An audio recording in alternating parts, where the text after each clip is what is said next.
Қымбатты көрермен, біз тікелей эфирдеміз. Жалғастырамыз. Қымбатты көрермендер, енді уәде еткендей, білім күніне орай дәл қазір студиямызда эксклюзив сұхбат Қазақстан Республикасының оқу ағарту министрі Асхат Аймағамбетов мырза. Қарсы алыңыздар ендеше. Өрлетіңіз. Және де жалғыз емес, жанында біздің Ақсүйрік бар. Міне қараңыздаршы, қоңыраудың үні қағылды. Қазақтың даласына білім келді. Қайырлы таң, өзіңізді көргенімізге өте қуаныштымыз. Ендеше Ақсүйрік қоңыраудың дауысын қатты ұрып, әрі-бері бір жүріп өтші. Қандай тарихи сәт, өзіңе ақ жол тілеп, сәт сапар тілеп, ағаң жетектеп, білім әлеміне алғашқы қадамын жасатты деп айтсақ болатын шығар, иә? Сенің жолың қашанда ақ болсын деген біздің ақ тілегімізді қабылдау. Біздің де көрермендеріміз мерекелік көңіл күйді сезінсіз, білім күні құтты болсын. Енді керемет, Ақсүйрік бүгін бірінші сыныпқа қандай мектепке барасың? Дара мектебіне барам. 82-ші мектеп. 82-ші жақсы, тамаша. Ендеше өзіңіздің ақ тілегіңіз болса, біздің Ақсүйрігімізге және де барша бірінші сыныпта қадам басқан оқушыларға, балапандарға. Ақсүйріктің өзінің аты да ерекше екен. Ақсүйрік деген ерекше бала, ерекше есімі де бар. Бүгінгі алғашқы өте маңызды қадаммен шын жүректен әрине құттықтаймын. Бізде бүгін күні жалпы республика бойынша 400 мыңға жуық осындай балапандарымыз алғашқы рет мектептің табалдырығын аттап, осы партаға отырайын деп жатыр. Бұл енді әрине де біріншіден балалар үшін ерекше ұмытылмас күн. Екіншіден бұл балалардың ата-аналары үшін, олардың әжелері үшін, олардың аталары үшін, барлық жақындары үшін де бір үлкен мереке. Сондықтан барлық балақайларымызды, балапандарымызды, олардың ата-аналарын осы керемет бастамалармен құттықтаймын. Әрине де балапандарымыздың жолы ашық болсын, ақ болсын, үлкен даңғыл болсын, осындай білімді сусындап, үлкен азамат болып өссін дейміз. Өйткені біздің мектеп жалпы ол Қазақстанның болашағын қалыптастырады. Біздің мұғалімдер өте керемет үлкен істі бүгін ұйымдастырып жатыр. Сондықтан бүгінгі біздің осы балаларымыздың қандай тәрбие алады, қандай білім алады, соған біздің еліміздің ертеңі байланысты. Сондықтан балаларымызға сәттілік тілеймін. Осындай әрқашанда табыстары мол болсын, толағай табыстар тілеймін, жолдары ашық болып, осылай қадамдары құтты болсын дегім келеді. Барлық ата-аналарды, барлық әріптестерімді осы үлкен мерекемен шын жүректен құттықтаймын. Осы білім күнінің құрметіне біздің Ақсүйрігіміздің айтатын тақпағы бар сияқты, Ақсүйрік? Енді сіз ақ тілегіңізді жолдадыңыз. Ақсүйрік өз тарапынан ала ғой микрофоныңды. Тақпақ жоқ. Жаттап келген екен, ал айта ғой. Ақсүйрік тақпағыңды айта ғой. Еркелік жоқ кешегі, оқушымын көшелі, білім алып бойымен, ойымда енді өседі. Бойың өссін, Ақсүйрік, бойың өссін. Қашанда жақсы жаңалықтарыңмен бізді қуантып жүре бер. Біз тілекші болып отырайық. Ертең сен аман есен, Құдай қалап 11-ші сыныпты бітірген кезде, бірінші сыныпқа барғанда біздің студияға қонаққа келген деп, сенің жетістіктеріңді айтып, қуанатын күнге жете берейік. Рахмет. Бәрекелді, үлкен азамат бол. Құттықтаймын.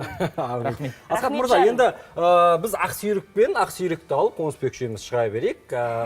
Сұхбатты бүгін ерекше форматта өткізгіміз келіп тұр. Бір мектеп партасында балалық шақты еске алдық дегендей. Қарсы болмасаңыз. Әрине. Келіңіз, төрлетіңіз. Мархабат. Жүре қой Ақсүйрік.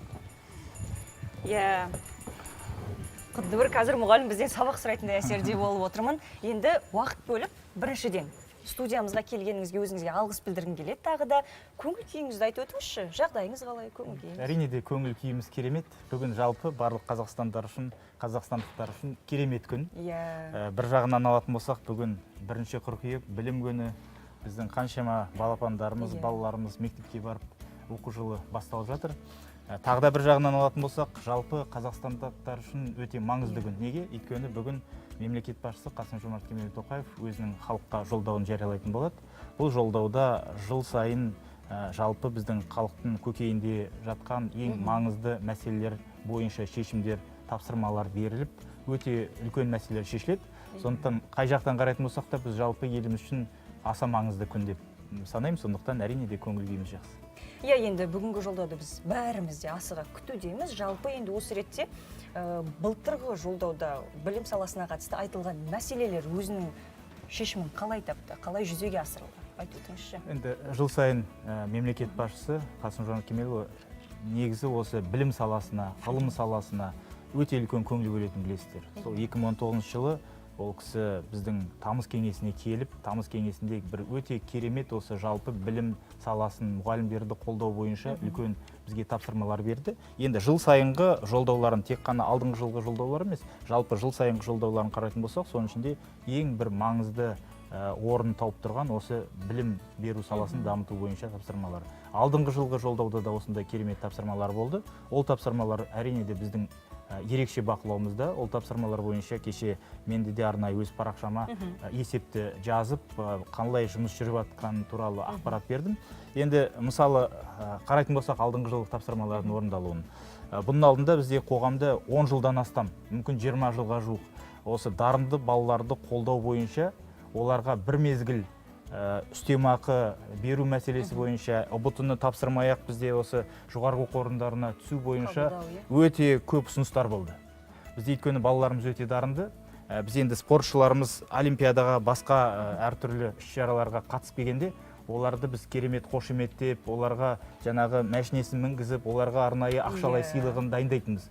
Сонда барлық білім саласының біздің жұмыскерлері бәрі қынжылып айтады, неге осындай бізде интеллектуалды сайыстарға қатысқандарға неге осындай құрмет жоқ, қолдау жоқ деген. Осы мәселе алдыңғы жылы шешімін тапты. Президент жолдауда тапсырма берді. Ол кісінің тапсырмасы былай болды. Осы халықаралық өте керемет дарынды балаларға арналған пәндік олимпиадалардың жеңімпаздарына бір мезгіл үстемақы беру, екіншіден олардың тәлімгерлеріне үстемақы беру, үшіншіден барлық осы біздің дарынды балаларымызға ұлттық бірыңғай тестілеу тапсырмай-ақ жоғарғы оқу орындарына тікелей грант алып түсу бойынша. Ол бойынша біз заңға өзгеріс енгіздік. Ол бойынша біз әртүрлі заңнамалық актілерге өзгеріс енгізіп, міне осы жуырда ғана биылғы жыл бізде жалпы рекорд.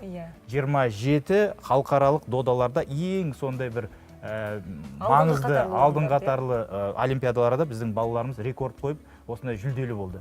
Солардың барлығын жинап 4-5 миллионға дейінгі әр балаға ақшалы сертификат бердік.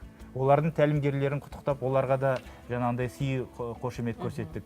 Солай сияқты. Енді осы балаларымыздың бәрі және де спорттық сайыстарға қатысқан, басқа да осындай додаларға қатысқан балаларымызға жоғарғы оқу орындарына түсуге сертификаттарын бердік. Бұл да мемлекеттің үлкен қолдауы.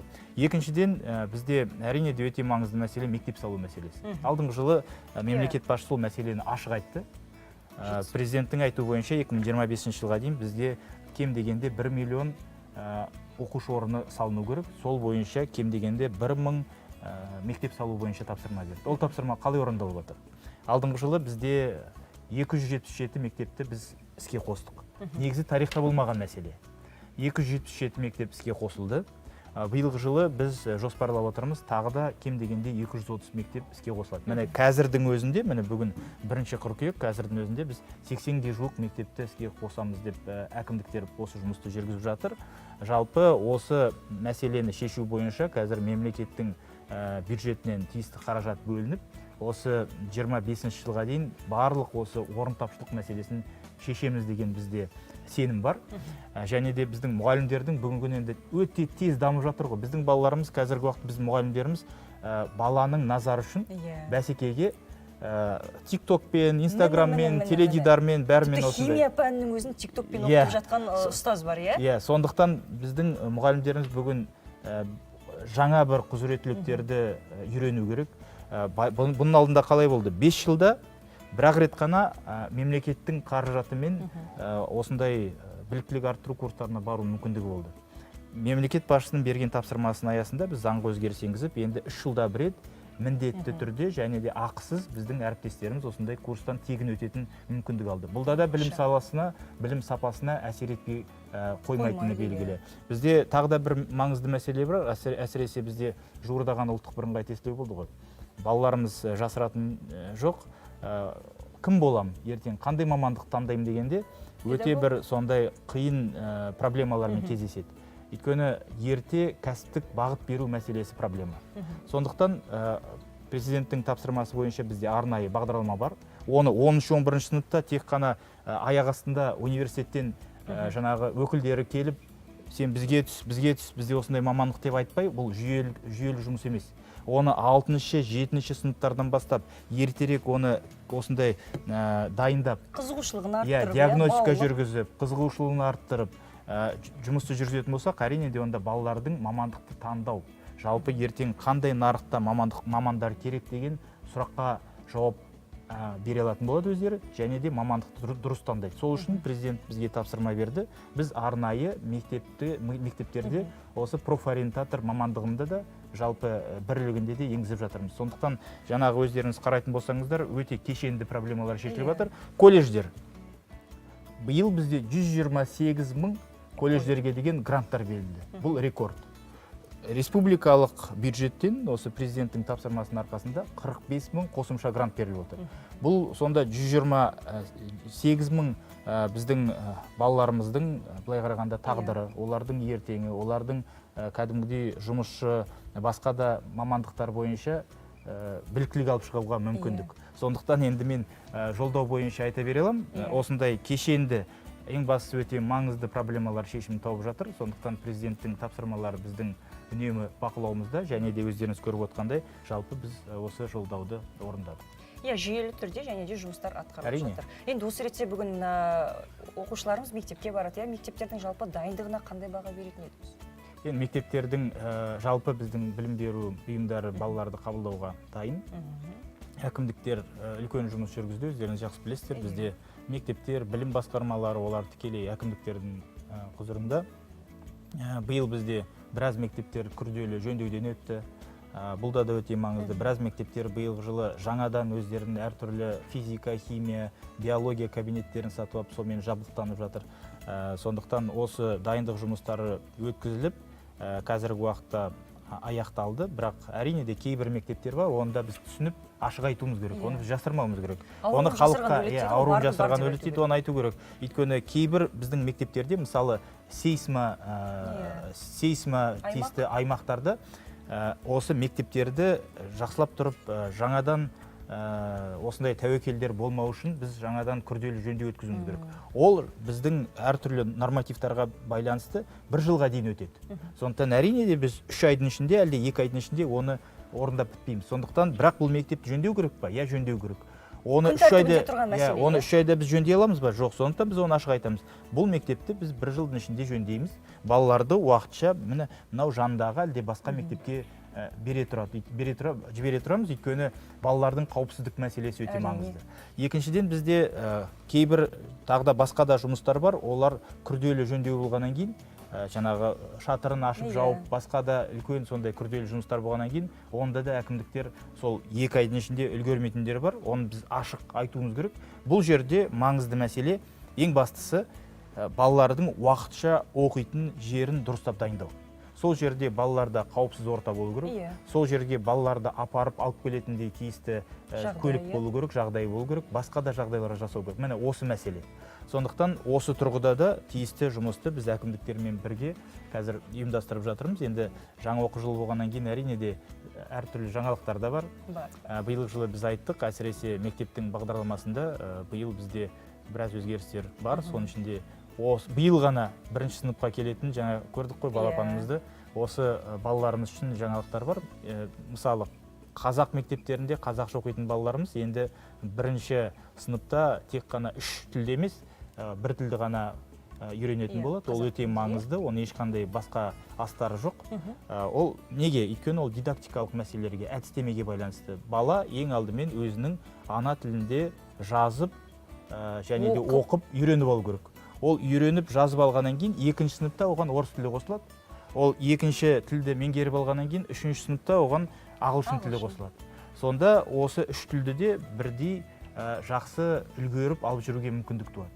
Ол бір. Екіншіден біз мемлекет басшысы бірнеше маңызды құндылықтар туралы жастарға үндеу жасағанды айтты. Соның ішінде білімге құштарлық, терең білім деді, еңбекқорлық және патриотизм. Міне еңбекқорлыққа келетін болсақ, бізде қазіргі уақытта биылғы жылдан бастап біз еңбек пәнін бөліп, кәдімгідей еңбекке баулу деп 1-ші сыныптан бастап пән ретінде енгізіп жатырмыз. Бұл да өте маңызды. Енді тағы да бір маңызды мәселе, бұл жалпы мектептегі оқу жүктемесінің балаларға деген азаюы, және де сонымен бірге біз оқу жылының аяқталуын 25-ші мамырдан 31-ші мамырға дейін өзгерттік. Бірақ бұл не беріп отыр? Бұл біздегі әріптестерімізге 5 күнде жұмыс істеуге мүмкіндік беріп отыр. Біздің мұғалімдеріміз сенбі күні, егер мектеп сенбі күні демалатын болса, әріптестеріміз де сенбі күні демалу керек. Директорде де, завучта да, мұғалімде де олар демалады, өйткені олардың да балалары бар, олардың да тынығып бір кәдімгідей демалуға уақыты болу керек. Және де әрине де бізде 3 миллион 400 мыңға жуық оқушыларымызда да осындай 5 күндікке өткеліп отыр. Бұлда да жалпы балаларымыз үшін де, олардың денсаулығы үшін де, олардың ата-аналар үшін де мен ойлаймын жақсы жаңалық негізінен. Сондықтан осындай жаңа оқу жылында біздің жаңалықтарымыз бар. Енді осы жақсы жаңалықтар көп болсын деген келеді. Иә, жақсы жаңалықтар көп болсын. Жалпы енді өткен аптада ұлттық арнада жедел желі бағдарламасы келіп біраз сұрақтарға жауап бердіңіз. Енді осы ретте бүгінде мына қазір теледидарды тамашалап отырған оқушыларға өзіңіздің бір айтар ақыл кеңесіңіз болса, өйткені қазіргі кезде менің айтқым келетіні, біз оқушы болған кезде мынадай қолымызда ұялы телефон, жылдамдығы сондай бір керемет интернет болған жоқ. Біз барлығын кітапханаға барып, мына кітапты ақтарып отырып, қарап іздеуге мәжбүр болдық. Бүгінде енді мына бір ғаламтор арқылы әлемнің кез келген кітапханасына саяхат жасайтын мүмкіндік бар ғой. Әрине. Енді қазір жалпы біз барды бар деп айтуымыз керек қой. Жалпы бүгінгі күні Қазақстанда сапалы білім алу үшін барлық мүмкіндік бар. Біріншіден әрине де бүгінгі күні біздің білім саласында да біраз жақсы жаңалықтар бар. Біздің әріптестеріміз күн демей, түн демей еңбектеніп, біздің балаларымызға сапалы білім беру үшін жұмыс істеп жатыр. Енді қандай әртүрлі орын тапшылығы, басқа проблемалар бар десек те, негізінен сапалы, жақсы білім алу үшін барлық жағдайлар жасалған. Сондықтан әрине де ең басты адамның өзіне байланысты, адамның ниетіне, адамның санасына байланысты. Сондықтан әрине де сондай саналы білімді ұрпақ қалыптастыру біздің алдымызда тұрған ең басты мақсат. Біздің барлық жұмысымыз осы мақсатқа арналған. Сондықтан, бірақ жаңа сіз айтып отырсыз ғой, телефон бар, кітап оқуға керек жоқ деген сияқты. Жоқ, кітап оқу керек. Десе де менің айтайын дегенім, мына бір қолымыздағы құрал алысты жақындатып көптеген мүмкіндіктерді ашып берді ғой. Ол өте көп мүмкіндіктерді ашып берді, бірақ десек те мынау кітаптерді оқу, кітапқа баулу деген бүгінгі күнгі біздің күн тәртібімізде тұрған өте маңызды мәселе. Осыдан 2 жыл бұрын президент ұлттық кеңестің отырысында осы кітапқа баулу бойынша арнайы бағдарламаны жасаңдар деп бізге тапсырма берді. Біз кітапқа құштар мектеп деген жобаны бастадық. Сол кітапқа құштар мектеп бойынша біз жыл сайын кем дегенде 2 миллионға жуық балаларға қызықты болатын әдебиетті сатып алып, мектептің осы кітапханаларына беріп жатырмыз. Өйткені бұның алдында біз кітап оқымайды дейміз. Егер мектепте балаларға қызықты, мен мұндамын деп айқайлап тұратын кітаптар болмаса, қызықты кітаптар болмаса, заманауи кітаптар болмаса, әрине балалар оқымайды. Сондықтан біріншіден біз кітапханалардың қорын толтырып жатырмыз. Екіншіден жалпы барлық біздің білім беру жүйесінде балаларды осы кітапқа баулу бойынша кешенді жұмыстар жүргізіліп жатыр. Сондықтан кітапты оқыған бүгінгі күні озат. Сондықтан кітапты оқу керек, кітапқа баулуымыз керек. Өте қызықты кітаптар көп. Әрине де ең алдымен кітапқа баланы үйретем дегенде ең қиын бір ғылыми кітапты беріп қойсақ, онда бала оған бауыр басып кәдімгідей тез үйреніп болмайды. Ең алдымен баланың өзінің қызығушылығына байланысты өте қарапайым кітаптерден бастап, әртүрлі ертегілерден бастап, аңыздардан бастап, содан бастап қызығушылығын оятып бере беретін болсақ, онда әрине де бала кітапты жақсы көріп кететін болады. Жұқа кітаптардан бастау керек дейсіз ғой. Жақсы. Енді осы ретте бізге хабарласқан көрерменіміз бар екен, желіге қоссақ. Алло, қайырлы таң, сәлеметсіз бе? Алло, сәлеметсіздер ме? Сәлеметсіз бе? Таңшолпан бағдарламасына үлкен табыстар тілеймін. Өте үлкен мәселелер қозғап жатсыздар. Мен Асқат мырзаға үлкен рахметімді айтып хабарласқым келіп тұр. 4 баланың анасы ретінде. Сіз келгелі үлкен өзгерістер болып жатыр мектебімізде. Бүкіл ата-аналар, оқушылар сізді өте қатты құрметтейді. Сізге үлкен шығармашылық жетістіктер тілейміз. Тек алға дейміз. Сіз оқушылардың қазіргі сөзбен айтқанда крашсыз. Қазіргі енді биылғы оқу жылына тек қана табыс тілеймін. Сол сізге деген ризашылығымызды ата-аналардың атынан білдірейін деген. Көп рахмет сізге. Көп рахмет. Енді жақсы сөз жарым ырыс дейді ғой. Заманауи ата-ана екен, крашсыз дейді. Енді негізінен осы өзгерістер ол біздің президенттің қолдауының арқасында жүріп жатқан өзгерістер деп айтқым келеді. Мысалы, мұғалімдердің жалақысын арттыру, өсіру бойынша да болды. басқа да өзгерістер, егер мемлекет басшысының үлкен қолдау болмағанда, үкіметке деген тікелей тапсырмасы болмағанда, онда ешқандай өзгерістерге бет алу мүмкін болмас еді. Күнделікті осы мәселелер президенттің ерекше Назарында, бақылауында, назарында, соның арқасында бюджеттен қомақты қаражат бөлініп жатыр.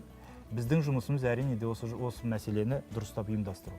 Енді ең соңғы сұрақ болсын, бүгін қай мектепке барасыз? Бүгін 86-шы мектепке барам деп жоспарладым. Қазір Құдай қаласа 9-9:30-да осы мектепке барып, балаларымызды құттықтап, сондай бір жақсы шараға, тілегімізді айтып, шараға қатысып қайтатын. Енді бүгін бізге келгеніңізге өзіңізге тағы да алғыс білдіреміз. Былтыр да бізге қонаққа келдіңіз. Сіздің жалпы 1 қыркүйек күні біздің студияға қонаққа келетініңіз жақсы бір дәстүр ретінде қалыптасқан сияқты. Амандық болса, келесі жылда осы студияда кездесуге жазсын. Тағы да бір мәселеге тоқталып кеткім келеді. Енді осы Таңшолпан бағдарламасына биыл 30 жыл толайын деп отыр. Бұйырса. Енді 30 жыл осындай телеарнада бір бағдарламаның болуы деген бұл негізі өте үлкен шаруа. Бұл керемет жетістік. Өйткені ол деген біздің көрермендердің бір қызығушылығын тудыру. Күн сайын бұл үлкен еңбек. Сондықтан әрине де осы Таңшолпан бағдарламасының барлық жүргізушілеріне, экранның ар жағында тұрған біздің әріптестеріміз, монтажерлар, режиссерлар, операторлар бәрі осы үлкен еңбек істеп жұмыс істеп жатыр. Барлықтарын осы 30 жылдық мерекелермен құттықтаймын. Үлкен шығармашылық табыс тілеймін. Енді бүгін жаңа айтып отырмыз ғой, бір жағынан президенттің жолдауы болатын маңызды күн болса, екінші жағынан бүгін білім күні, 400 мыңға жуық балапандарымыз мектептің табалдырығын аттап, алғаш рет осы партаға отырайын деп жатыр. Сондықтан барлық осы ата-аналарымызға, әріптестеріме, оқушыларымызға осы жаңа оқу жылы сәтті болсын дегім келеді. Шығармашылық табыс тілеймін, денсаулық тілеймін, еліміз аман болсын, жұртымыз тыныш болсын. Барлықтарыңызды осы жаңа оқу жылының басталуымен шын жүректен құттықтаймын. Рахмет. Өзіңізге алғыс білдіреміз. Енді құрметті көрермен, экраннан алыстамаңыздар, бізде шағын ғана үзіліс.